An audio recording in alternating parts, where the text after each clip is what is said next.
All right, welcome back for another Trek Tuesday. Today I'm going to go through some of my collection. Now, I don't have my collection on display.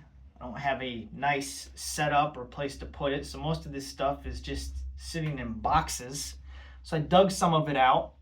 So I'm going to go through my Star Trek DVD, or not my DVDs. I've already shown you my DVD or my Blu-ray set, but some of my old Laserdisc that I bought when I was a young man working my first job at a donut shop.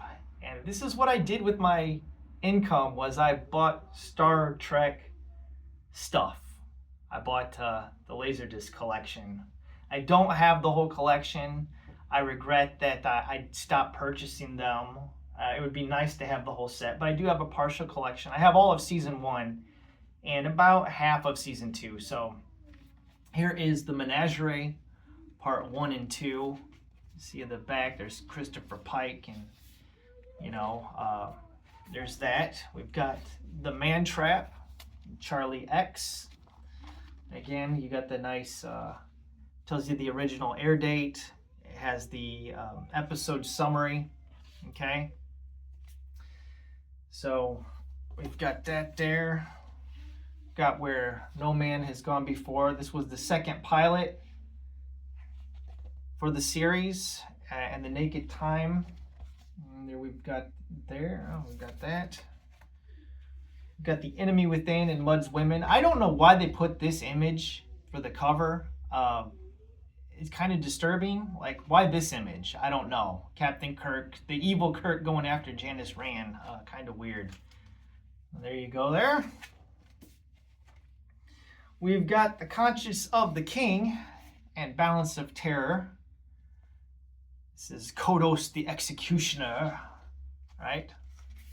This is a great episode, The Balance of Terror. Here we've got Mark Leonard as the Romulan commander who would come back and play Spock's father in the series. We've got What Are Little Girls Made Of and Miri.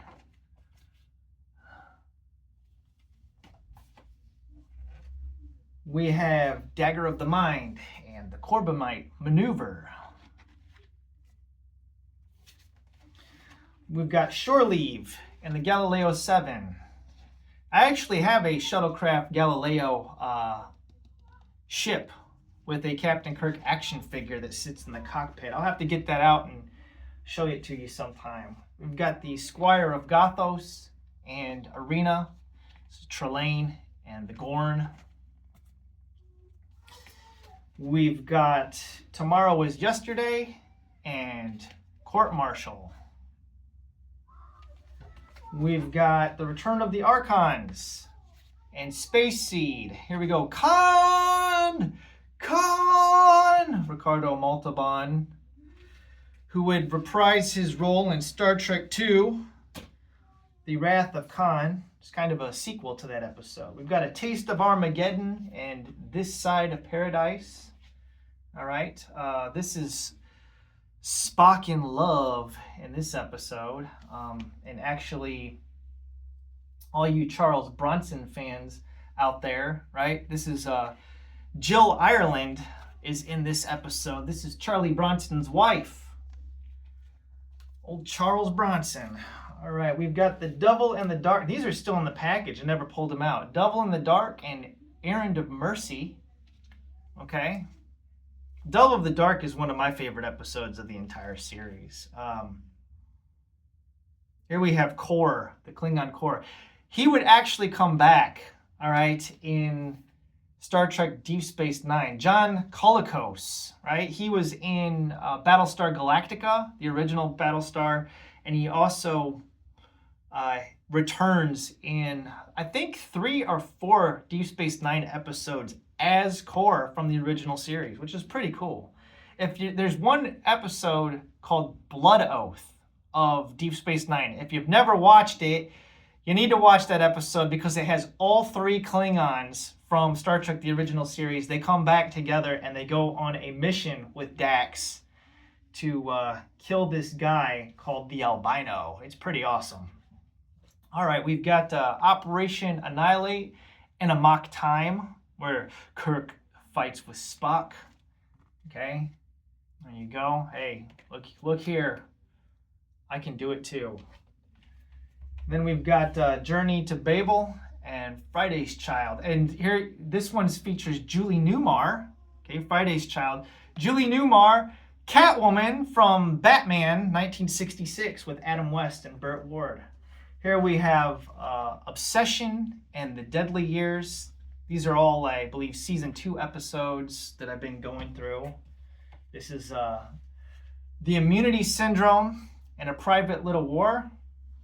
Private Little War features the Mugato. All right. And then finally, we've got the Gamesters of Triskelion and A Piece of the Action. Piece of the Action is one of my favorite episodes of the original series. They go to a gangster planet. It's pretty great. So there you go. And then I stopped collecting the series like an idiot. So I have a partial set. And doubtful that collection will ever be finished. But I picked up this episode compendium here. Star Trek compendium by Alan Asherman. I got this used. I picked this up for like $4. And when I do the rewatch of the series, I plan on using this. I had a chance to peek through this book and see what's in it. It's got a lot of great photos. Okay, Grace Lee Whitney and Shatner here. Here's Shatner and Gene Roddenberry, the creator of this series. It talks about the background of the series, how Star Trek was conceived and made. Here we have George Takei and Nichelle Nichols, Sulu and Uhura. And the letter writing campaign to save Star Trek from cancellation. Of course, it would be canceled after season 3. Season 3 had real huge budget cuts. So the real thing that I wanted to get into here is the episode summaries. All right, so we've got summaries for each one of the episodes, and it shows you the episode number and production, and then the broadcast order. So, for instance, No Man Has Gone Before. That's why I got this. So for the rewatch, I will primarily be using this for my episode summaries. Now, I haven't decided if I'm going to do them in broadcast order or in production order. Probably going to do them in the order that they aired, air date order, because in the sets that I own, they are in broadcast order. And I think if you watch on Paramount Plus, they're also in broadcast order and not in production order. So they filmed these, but they aired them out of order. There's from The City on the Edge of Forever. Now this ends with Star Trek The Motion Picture. Another picture of Shatner there. In, let's see, 1981. This book was published in 1981, so it doesn't have anything about the Wrath of Khan, of course. So it ends with Star Trek: The Motion Picture from 1979, but that's fine. You know, if I do the movies, I can pick up another guide or something for them. But yeah, this is a great book. Star Trek Compendium by Alan Asherman. There's several versions of this out there. This is the one I got. So now that I've gone through that stuff, I'll go through my Star Trek hardcovers real quick. All right, this is a new one that I just picked up. This is Prime Directive. If you read best Star Trek novels, this one's usually in the top 5 on the list. So it's been on my radar for a long time. I saw Kevin Toll at Kevin Toll Reads picking up all these Star Trek books. He's not even a Star Trek fan. He knows nothing about it, and it just put me to shame. I was like, this guy's getting all these vintage Star Trek novels, and I won't bite the bullet to buy this. So I finally picked it up after all these years, and I really look forward to reading this one. It takes place at the end of the 5-year mission and before Star Trek: The Motion Picture. So I'm really, I'm kind of excited because this is brand new for me. Brand new. So I'll have a review for this when I get around to reading it. It's going to be a while, but yeah, it's a nice hardcover, man. It's still in great shape. Dust jacket looks great. The binding's good. I don't even know if anybody ever read it. you know. So there's that.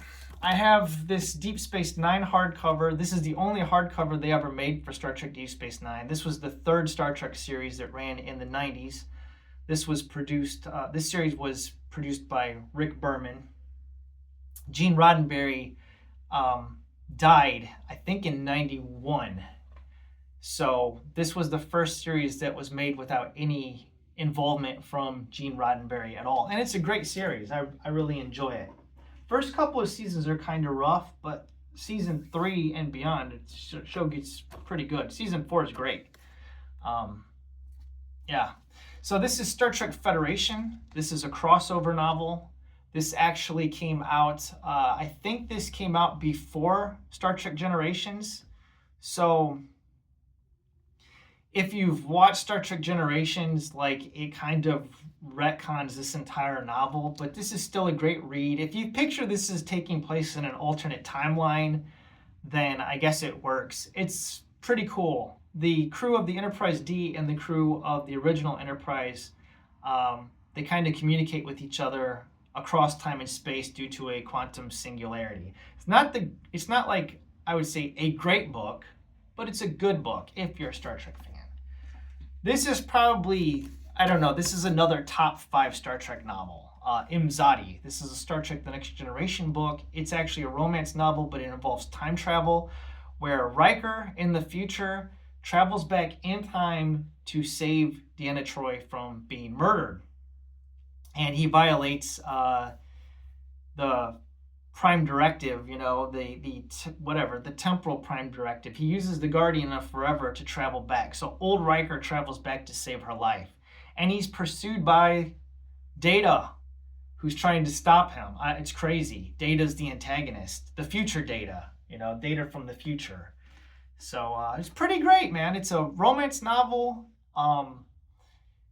with time travel. It has the kind of like the backstory for Deanna Troi and Riker prior to coming to the Enterprise, which is something they never got into on the series. It does have some spicy parts that are kind of ridiculous, but overall, it's a very great top 5 novel.